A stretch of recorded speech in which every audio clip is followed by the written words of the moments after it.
किसान भाइयों नमस्कार। मैं विजय डाका किसान का दोस्त। इसी नाम से अपना यूट्यूब चैनल है जिस पे हम नई नई वीडियो नई नई जानकारी देते रहते हैं आप लोगों को।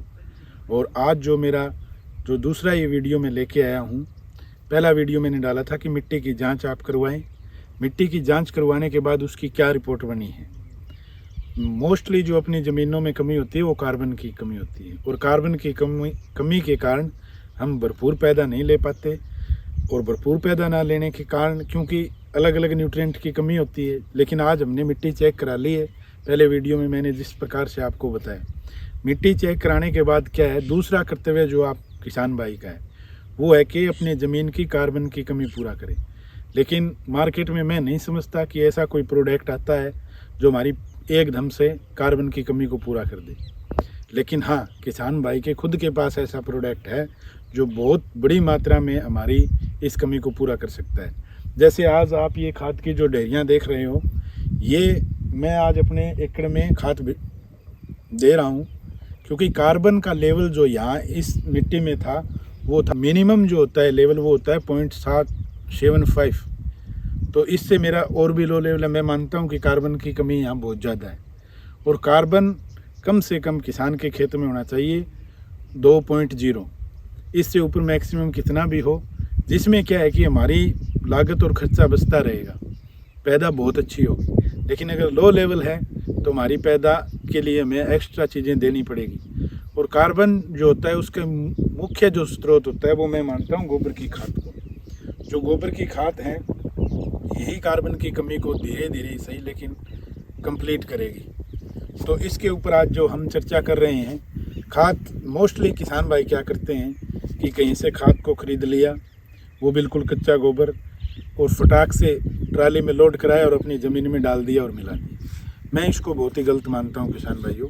जब आप खाद डाल रहे हो गोबर की, तो मैं ये चाहता हूँ कि आप उसको तैयार करके भेजें, क्योंकि जैसे ही हम सीधा कच्चा गोबर लेके आते हैं उसमें मीथेन गैस की मात्रा ज़्यादा होती है, जिसके कारण कई बार हम कहते भी हैं किसान भाई कि यहाँ पे खाद ज़्यादा डल गई इसलिए प्लांट जल गया।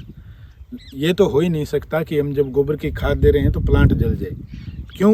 क्योंकि हम उस खाद को तैयार नहीं करते, और तैयार नहीं करोगे तो ये भी मान के चलो कि उस खाद में वेस्टेज बहुत ज़्यादा होगी। मतलब ये मान के चलो आप मिट्टी से अपना खेत भर रहे हो, उसमें से मुश्किल से 30% खाद भी आपकी ज़मीन में काम नहीं करेगी। मैं ये चाहता हूँ कि मतलब हमने जितना भी खाद तैयार करेंगे तो उसमें ये होगा, अपनी 3 ट्राली जहाँ पे हम 6 ट्राली एकड़ की दे रहे हैं, अगर हम पूरी तरह से खाद तैयार करके डालेंगे, खाद को ठंडा करके डालेंगे, तो हमें 6 ट्राली देने की ज़रूरत नहीं। हमारा 3 ट्रालियों में 2.5 ट्रालियों में 2.5 में भी हमारा काम बढ़िया से चलेगा। क्यों? क्योंकि वो 100% खाद होगी। कई बार किसान भाई ये भी कहते हैं कि खाद ये इस बार मतलब काम नहीं करेगी, अगली फसल में करेगी। ये हो नहीं सकता भाई साहब। अगर आप खाद सही तरीके से तैयार करोगे तो खाद उसी फसल में काम करेगी आपकी। अब मैं इस खाद के बारे में बता रहा हूँ। जो खाद का हमें पता क्या चलेगा कि हमारी खाद तैयार है, जब हम इस खाद में हाथ डालेंगे। तो जैसे अब मैंने नीचे तक हाथ डाला है, लेकिन खाद बिल्कुल भी हीट नहीं मार रही है। इसका मतलब हमारी जो खाद है वो बिल्कुल तैयार है। खाद तैयार है तो इसका रिजल्ट भी अपने को अच्छा मिलेगा। कार्बन का ये मान के चलो किसान भाइयों, ये मुख्य स्रोत है। इसके बाद खाद हमने डाल दिया है, इसके बाद जो भी न्यूट्रिएंट हम देंगे, क्योंकि कार्बन की पूरी कमी पूरी होगी, और अगर बढ़िया तैयार सीधा खाद डाला है तो हमें जल्दी दूसरी बार खाद देना पड़ेगा, क्योंकि वो उतना पावरफुल नहीं है। अगर हम खाद तैयार करके डाल रहे हैं तो किसान भाइयों मैं आपको कहता हूँ कि वो खाद अपनी ज़्यादा तो नहीं 3 साल 4 साल तक एक बार अगर हमने डाल दी तो अपनी काम करेगी। मैन हम क्या आते हैं, यूरिया दे दिया, DAP दे दिया, मैं तो इस चीज़ को मानता ही नहीं।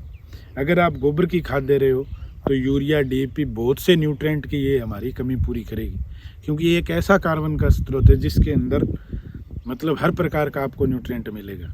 और जब डालोगे तैयार करके खाद डालोगे, अब तैयार किस प्रकार से करना है वो मैंने आपको नेक्स्ट वीडियो में बताऊंगा। तैयार करने के लिए अपने को वेस्ट डिकम्पोजर से पहले अपनी खाद को तैयार करो, पहले वेस्ट डिकम्पोजर तैयार करो, उसकी विधि क्या है वो मैं आपको नेक्स्ट वीडियो में बताऊंगा। लेकिन मेरे किसान भाइयों से नम्र निवेदन है कि पहला हमारा काम है मिट्टी जांच कराना, दूसरा काम है हमारा कार्बन की कमी को पूरा करना। कार्बन की कमी को पूरा करने के लिए मेन जो स्रोत है किसान भाइयों, वो है गोबर की खाद।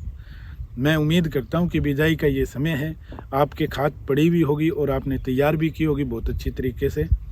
तो मेरी आपसे होप रहेगी कि मेरी इस बात को आप मानोगे। और मेरा मेन पॉइंट जो रहता है वीडियो बनाने, वो यही है कि मैं किसान का खर्चे को कम कैसे कर सकूं, क्योंकि लागत तो आजकल बहुत होती है। अगर इसी तरह से लगाते रहे तो फिर बचाएंगे क्या। तो किसान भाइयों, मेरा वीडियो आपको कैसा लगा, लाइक व सब्सक्राइब करें और कमेंट के माध्यम से बताएं। कोई भी गलती हुई हो तो कमेंट करके बताएं ताकि हम आगे सुधार सकें। और गोबर की खाद पे भी हम बहुत वीडियो बनाएंगे, कितने टाइप की खाद होती है, कैसे हम तैयार करें। लेकिन उससे पहले खाद तैयार करने के लिए मेन पॉइंट होता है वेस्ट डिकम्पोजर का। मेन जो मैं उसके बारे में अगला जो हमारा वीडियो आएगा वो वेस्ट डिकम्पोजर पर ही होगा, कि कैसे हम वेस्ट डिकम्पोजर तैयार करें, कैसे खाद के अंदर मिलाएं, कितने दिन उसको रखें, कितने दिन के बाद हमारी खाद तैयार हो जाएगी। मिलते हैं अगले वीडियो में।